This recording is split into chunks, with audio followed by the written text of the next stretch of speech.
السلام علیکم۔ میرا آج کا ٹاپک ہوگا کانسٹیپیشن یعنی کہ قبض۔ قبض ایک صحت مند انسان کو، مرد عورت کو کیوں ہوتا ہے، کس وجہ سے ہوتا ہے، اس کے دیسی علاج کے بارے میں میرا آج کا ٹاپک ہے، اور یعنی کہ قبض کیوں اور کس وجہ سے ہوتا ہے۔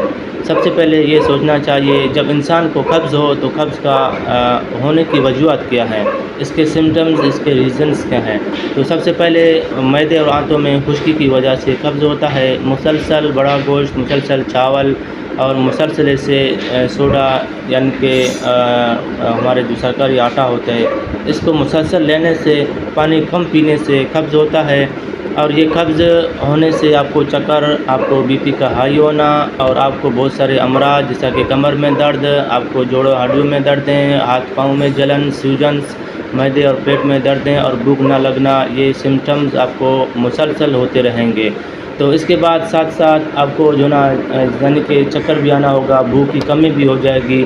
قبض کے لیے جو اس کا علاج ہوگا وہ ہے سونف اور گلقند۔ یہ دو چیزوں پر مشتمل ایک دیسی نسخہ ہوگا۔ سونف کو 200 گرام گرینڈر کر کے آپ اس میں گلقند یعنی کہ گلقند پھولوں کے، گلاب کے پھولوں کے پتے ہوتے ہیں، ان کو خشک کر کے پھر گلقند بنایا جاتا ہے۔ گلقند آپ کو تیار بھی مل سکتا ہے یہ پنساروں کے دکانوں میں۔ سونف کو 20 گرام اور گلقند کے اندر مکس کر کے آپ 15 سے 20 دن تک ہر راتوں کو ایک بڑا سا چمچہ میں جو نا گلقند کے اندر سونف کو مکس کر کے راتوں کو ایک بڑا چمچہ دودھ کے ساتھ لے سکتے ہیں 10 سے 15 دن تک۔ تو اس سے انشاءاللہ آپ کے معدے میں خشکی، آنتوں میں خشکی، پاؤں ہاتھوں میں جلن اور کمر میں درد، ہیپاٹائٹس اور چکر کا آنا، بھوک نہ لگنا، یہ سارے سمٹمز آپ کے دور ہو جائیں گے۔ مزید معلومات کے لیے آپ مجھے کمنٹس کر سکتے ہیں، میں کمنٹس پہ آپ کو جلد سے جلد جواب دے دوں گا۔ شکریہ، اپنا خیال رکھیے گا، اللہ حافظ۔